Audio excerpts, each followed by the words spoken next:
what happens when you have a to-do list and you don't achieve it all? And then because of that, because I've seen someone who got so depressed because they didn't follow their to-do list. Yes, they didn't follow their to-do list. You know, a lot of times circumstances happen that you're unable to meet up with some certain things. Yes. So how do you think how would you advise them? Or how would you advise us? Because it actually pertains to every one of us. Yes. It's just that we have different ways of exhibiting our Yes. forms of depression and others. So how would you advise that even when we don't achieve some certain things, when we don't achieve some certain goals, if we don't achieve some certain to-do list, how do we still maneuver and maintain our mental health? So I think it's very important that you realize that it's good to live in the present. And don't beat yourself up about a lot of things. Oh, wow. Life happens all the time. Some things are just out of your control. So control what you can, if it is within your control. And if it isn't, don't beat yourself up about it. Don't feel like your life has to end. Because a lot of us do that. So. Well, in essence, you're saying that we should just let it be. Yes. And there's really nothing that happens to us that is peculiar to us, right? Because as much as we have different ways of reacting to situations, we're definitely not the first, and we might not necessarily have to be the last. Oh, yes. Isn't it? Yes. Okay, awesome. What would you say about using music to quench depression or to maintain our mental health? Music, I think that should be like particular to people. Some people deal better with depression with religion. Okay. Some people deal better with depression through writing, journaling, and that's why I said it's important to first off know yourself and know what makes you happy. Music makes some people happy. Reading makes some people happy.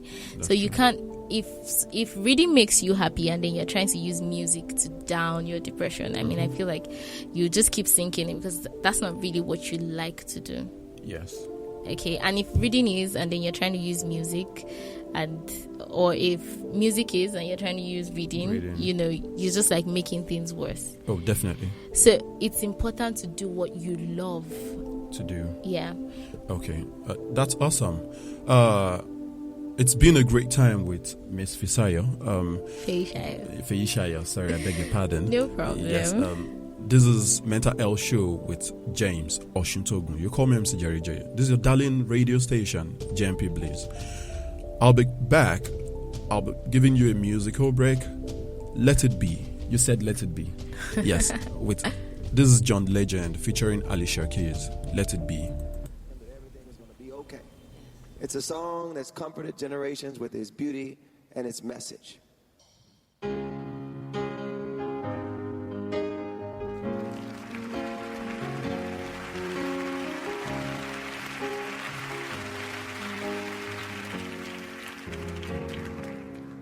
When I find myself in times of trouble, Mother Mary comes to me, speaking words of wisdom, let it be. And in my hour of darkness, she is standing right in front of me, speaking words of wisdom, let it be. Let it be, let it be, let it be, let it be. Whispering words of wisdom, let it be. And when the broken-hearted people living in the world agree, there will be an answer, let it be. For though they may be parted, there is still a chance that they will see. There will be an answer, let it be. Oh, let it be, let it be, let it be, let it be. There will be an answer,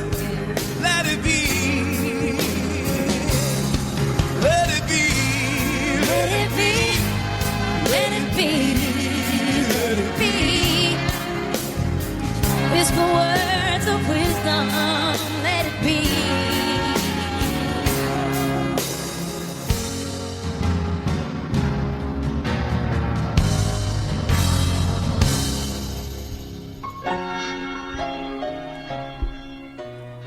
Let It Be, John Legend featuring Alicia Keys. You're welcome back to your Mental Health Show with James Osuntoogun. I have here with me my darling guest, a very good mental health professional, Miss Feyishayo Adebayo Sani. Yes, before we went on the musical break, you were talking about ways of maintaining our mental health. You spoke about journaling, music, reading, writing. Yes. You say? Religion. Okay, religion. Yes, religion. Well, a lot of people, religion works for, it's quite relative anyway. Yeah. Because I always want to know whether religion is, I always want to tell people that religion aspect of the mental health is not a totality of it. There's some certain people that at that period, they don't want anything religious, right? So what other way do you think we can treat mental health? Okay, so... what other way can we treat depression? Okay, so it's important to know that there is actually help out there. Definitely. And when I mean help, I'm talking about practitioners, people that have studied what depression is, and people that know the best practices to help. And like I said, sometimes, when the individual going through that phase doesn't realize that they are going through that phase, it's up to the people around them to actually point it out. Definitely. And recommend, that help to them. So I usually tell people that I think a lot of people don't know that psychiatrists actually are very, very they are enabled in that sense to handle things like this. Because they're trained in that field. Yes, because they're trained. Yes. And then you have mental health professionals that are also trained in that field. Definitely. As well. Though I know some people don't know how to get to those, but I believe that in every state of Nigeria currently, definitely, there is a general hospital that has a psychiatrist. No, definitely. I guess any of our listeners, if you know someone or you happen to be suffering from depression, you could definitely reach out to me, or you reach out to us, and we'll definitely make a recommendation to the best practitioner you would need, or if we need to make a referral to a facility for you, definitely we'll do that. That's why we're here for you. So now you mean aside all these therapeutic solution, they're actually medical solutions, right? Yes, there's medication for depression. Okay. There are drugs that help. Okay. Jumpstart or boost your serotonin levels, but I wouldn't be mentioning those drugs because we don't want anybody to self-medicate. Yeah, sure. So that's why I said it is important that you reach out to a professional that would identify the best medications to suit the particular situation, the individual needs, and the side effects, and can manage it effectively. Okay. What would you say about using alcohol, using some certain drugs to actually try to get yourself out of depression? Does it work? So the truth is, I know people don't like hearing it, but alcohol and drugs are not the remedy to depression. Awesome. And if anything, alcohol is or can be a depressant. Okay, it makes it can make you when you're with your friends and you're drinking, you can feel like life is happening. Yes.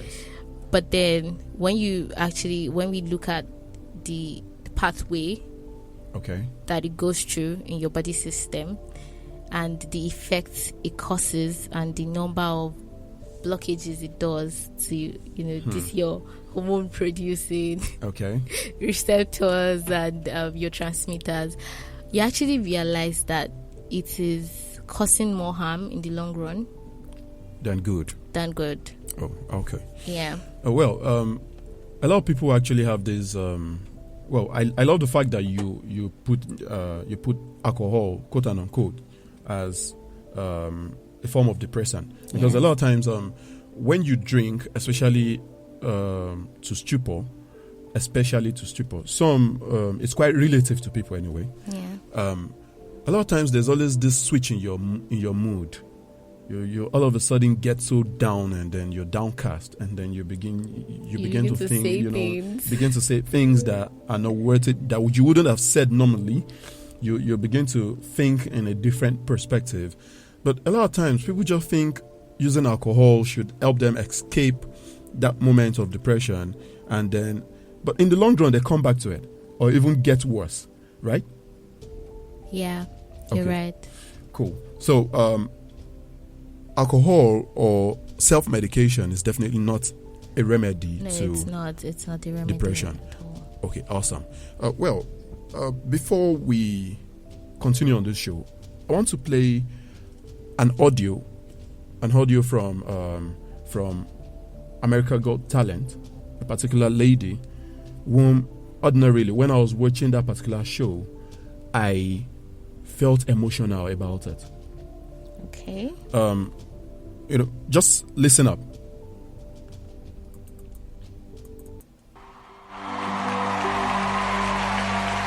Hi. Hello. How are you? I'm awesome. I'm so happy to be here. Well, we're happy you are. What's your name? My name's Jane. When I sing, I go by Nightbird. Oh, that's nice. Nightbird? That's right. Did you sing? Do you sing for a living? Not recently. Where are you from? I'm from Zanesville, Ohio. Okay. How old are you? I'm 30. 30 years old. And the dream is to be a singer. What are you going to be singing for us tonight? I'm singing an original song called It's Okay. It's okay. Yeah. It is. It's okay. It's okay. What is It's Okay about? It's Okay is the story of the last year of my life. All right. And who are you here with? I'm here by myself. It's okay. And what do you do for a living? I have not been working for quite a few years. I've been dealing with cancer. Oh, sorry. No, it's okay. Okay. Yeah, I'm okay. All right. Can I ask you a question? How are you now? Last time I checked, I had some cancer in my lungs, my spine, and my liver. Wow. So you're not okay? Well, not in every way, no. You got a beautiful smile and a beautiful glow, and nobody would know. Thank you. It's important that everyone knows I'm so much more than the bad things that happen to me. Yes. All right. Sing for us. Good luck. Nightbird.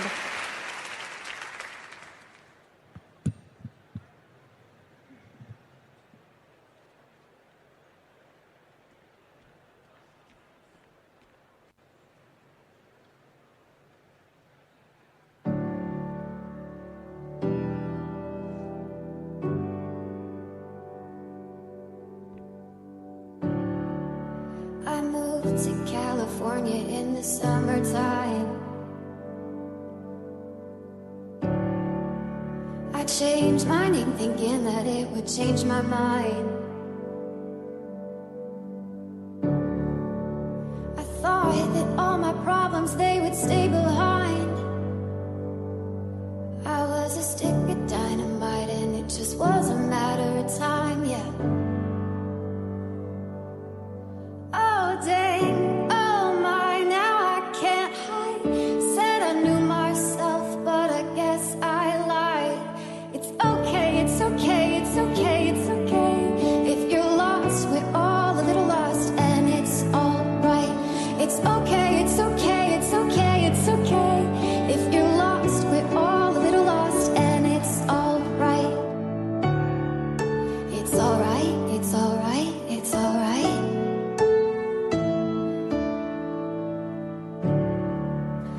I wrote 100 pages, but I burned them all. Yeah, I burned them all. I blow through yellow lights and don't look back at all.